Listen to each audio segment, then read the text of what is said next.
Coach. Good. How you doing? Awesome. What was your initial reaction? When you talked to Jack and JT and they told you they wanted to come back? It's been a process, right? So you spend most of your time recruiting off campus, but spend your time recruiting guys in your room. We knew there was a possibility those guys could leave. It was just great conversation. It's a culture, it's a brotherhood. It's all the reason why they came back. But we spent a lot of time talking to them, talked to the parents, and for them to make the right decision. It still came down to them making a decision what's best for them. They all felt the best thing was to come back and try to do it again. And I think it's awesome. It speaks volume of the kids and the family, but it really talks about what they believe in, the brotherhood, the culture of this program. That's why they came back. Larry, is it possible that this is the deepest, most talented line you will have at Ohio State? I mean, obviously, you've had DeBosa's, you've had Chase, and they may not be a number 2 draft pick, but in terms of depth and talent, is this as good as it gets for you? Yeah, I think the fact that those guys came back make us stronger. So no question, you got experienced players who play, and they're coming back, and they've been great. Other than Mike Hall, it's been really good. So I think there's a chance for us to be really good, but it's a long way to determine that. But I like where we are in the sense that those guys make us better, and also make the young players better. Larry, what do you want to see from the second group? If you know that you've got that talent at the top, what do you want to see from guys like Jason and Caden and Will? They got to be able to come in and play 25, 35 plays a game and do it early in the season. That's the plan, to get those guys ready for the long haul. And so they got to play early, got to play often, and that's the plan. That's what we're getting ready. They're taking a lot of 1 reps today. They're going against the 1 guys.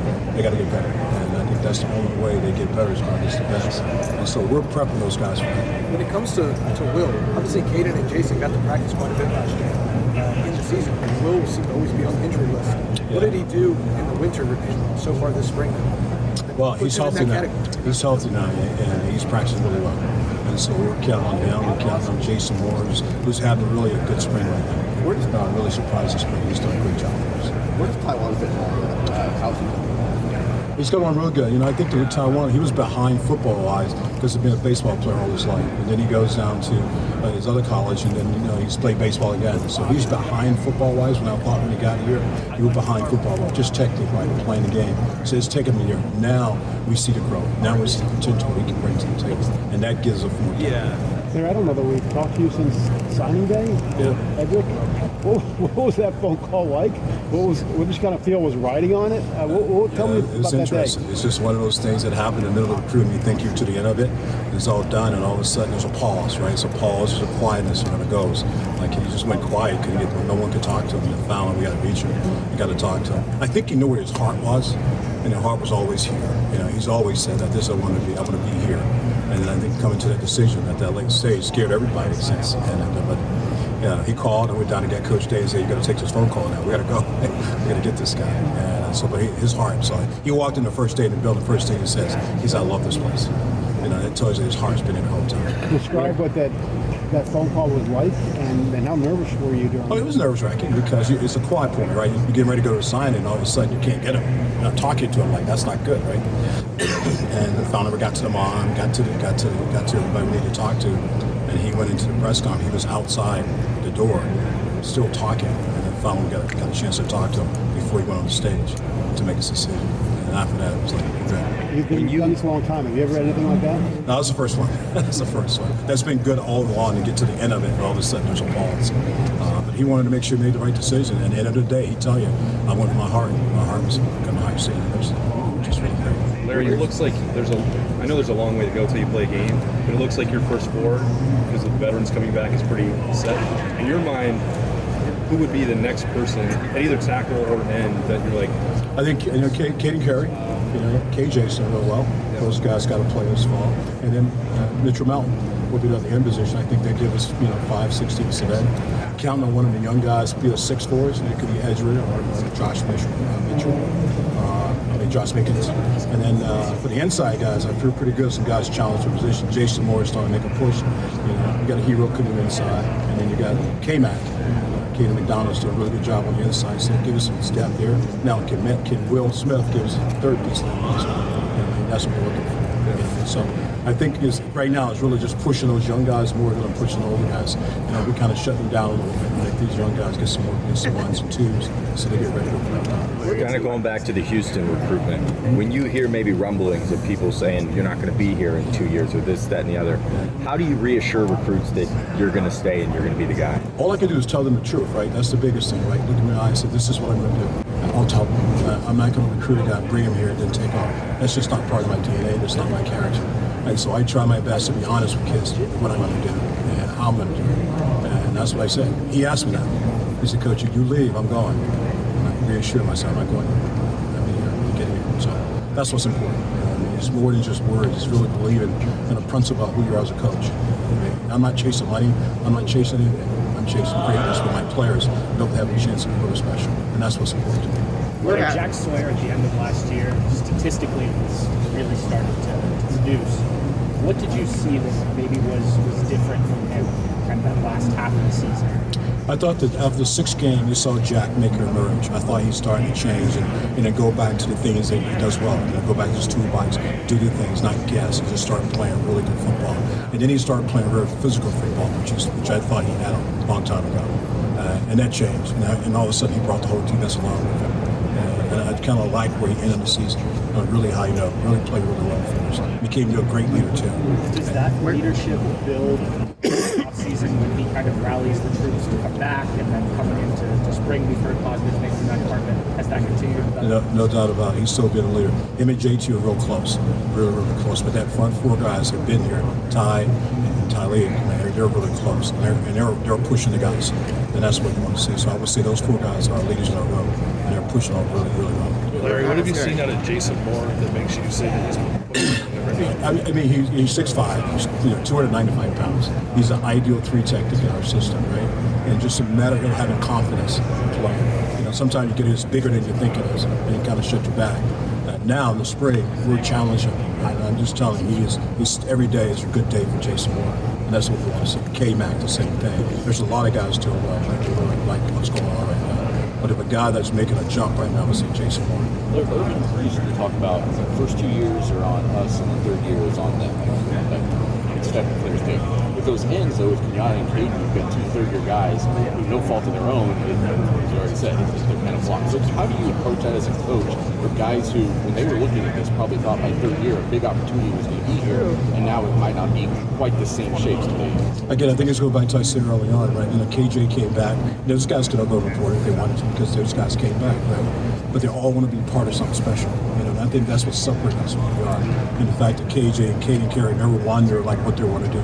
They just want to play ball and come back and be the best player possible and step to their roles. And their role this year is different. It could be a very long season. So we're going to need those guys. And I think they embraced that when they came back. So that's a good thing. What if Plan A might not have also been for both Jason and Jack to still be here in 4 years. And so you're probably grateful that they are, but at the same time, are you looking at this like what else is left on the table for them? Where can you help them? Well, I think the biggest thing they're doing is chasing greatness right now. And being the best player to be in the college football. I think that's what they want. Win a national championship. Need the team up there. Those are all great goals for those guys to chase. And I think that's one of the reasons they came back. You know what I mean? You go up there, you're a player, go in the NFL. You might think you're ready. When you got 4 years on your belt, you got your toolbox ready to go. You got a chance to elevate your game when you're walking at that next level.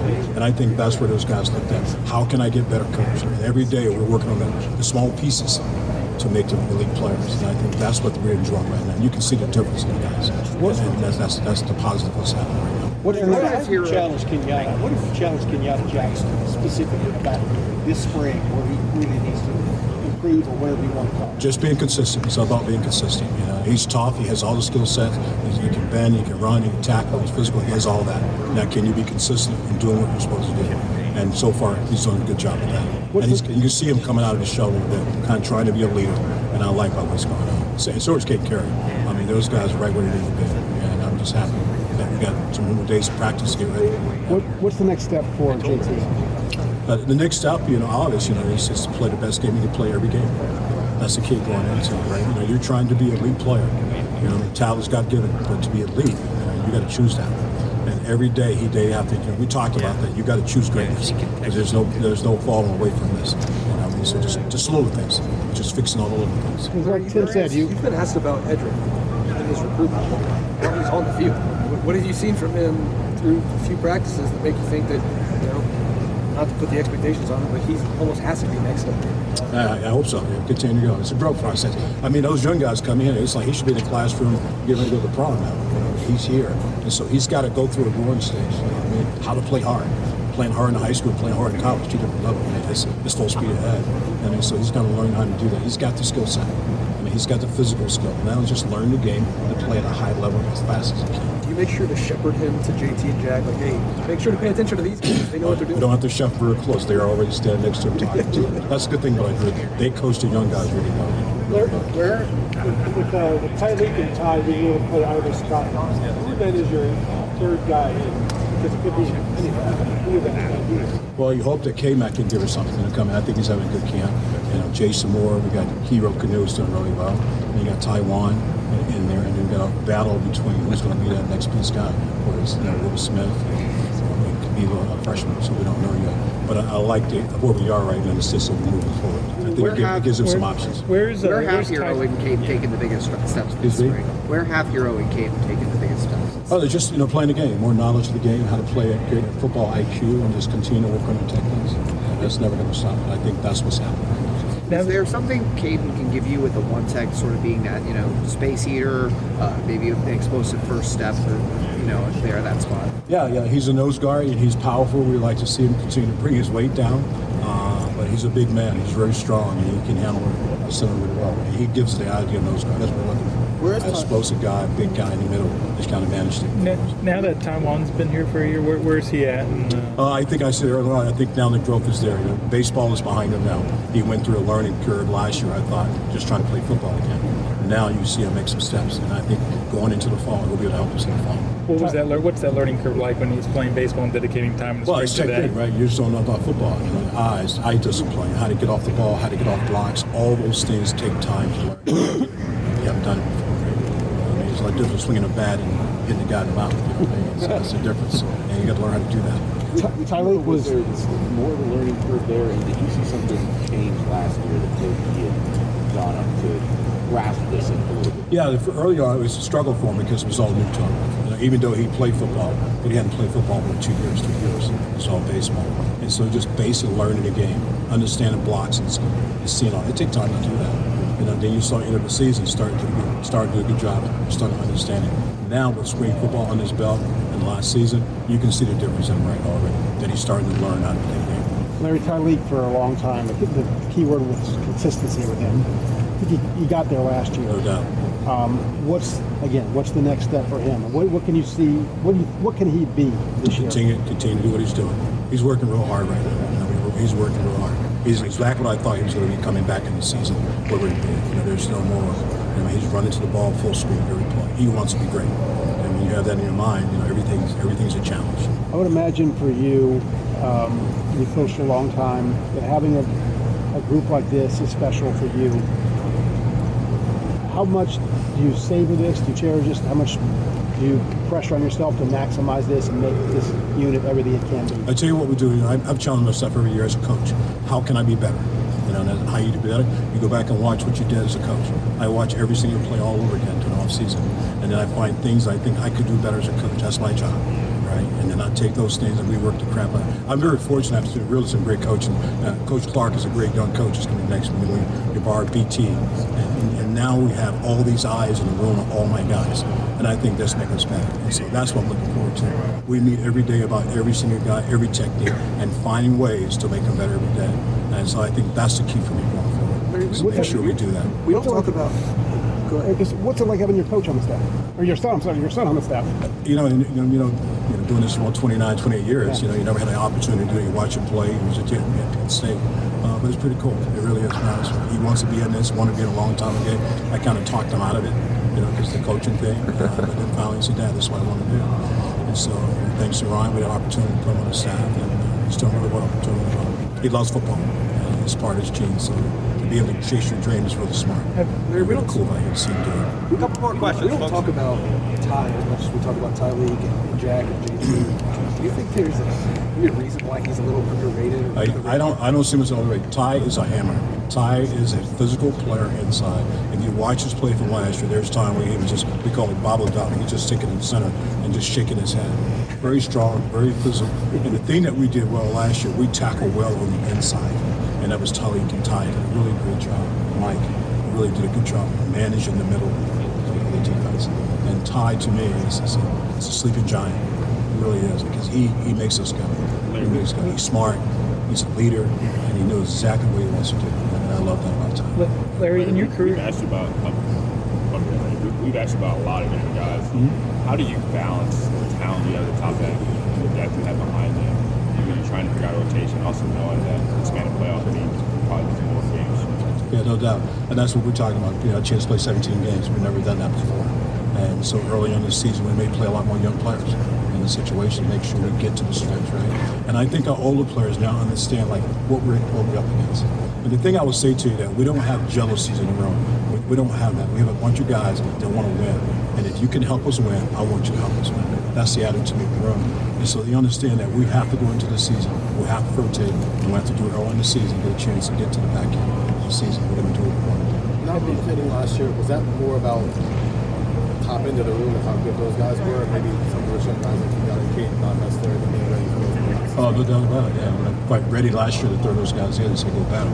You know what I mean? You got to be smart. You know, you don't want to put them in a situation where they have a handicap being like they fail, they let everybody down. That you could carry that.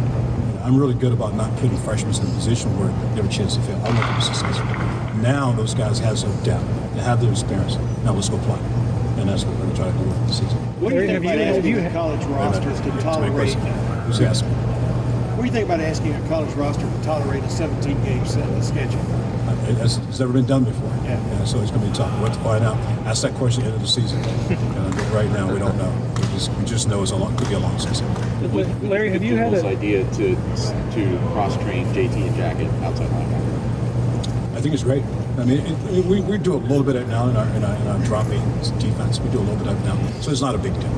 You're going to rush through a drop and do that right now. It's just a matter of changing the front on the inside. I mean, that's all. We haven't gotten there yet, but I know Coach Snow is interested in trying to spearhead that. Is that a response to try to find something to match up against an offensive line like what you saw with only 6-7 guys? Yeah, like 12 personnel, 13 personnel, 14 personnel. Now you got a chance to match up. Play bigger guys on the field. You might play three tackles on the field, and 2 big ends. So just a way to kind of offset that. We're not there yet. We haven't put it in yet, but it's a thought process. The experience you have with a lot of these guys, you could start 4 seniors next year. Is there any situation in your coaching career where you've had that much experience on a line? Only once when we had the Sam Hubbard, Jalen Holm, Bosa, Chase, that group. That group was really, really a veteran group. Now, we did a lot with those guys. That's where the Rushman package came, because we had to get those guys on the field. These guys are, I like the guys who are back, but I like the young guys who are starting to go, because they can see what it takes to be great, right? So those are great examples of those guys. Just imagine those guys who left. There'll be a lot of young players trying to learn from young players. And so we have a bonus right now for these guys from back. I think you have more depth now than you did back then, right? That's right, have more depth. Exactly. Yeah. One final question with the rushman package. I think last year there were times when inside, there were times when Jack moved inside. What do you like about those 2 guys inside in the rushman package situation? How much of that is just you want the experienced guys to come inside? Yeah, it really just a matchup. I look for a matchup, right? If there's a guard that we think we got a great matchup for rushman, we want to take advantage of that. And so we have to look to see how we go through the season, how much we can use the rushman package, or we know we have pass rushers, just how we're going to use it, put the piece together, and we'll figure out how it's going to come. Coach, thank you very much. Appreciate it. Thank you, Larry. Thanks, Coach. Thanks.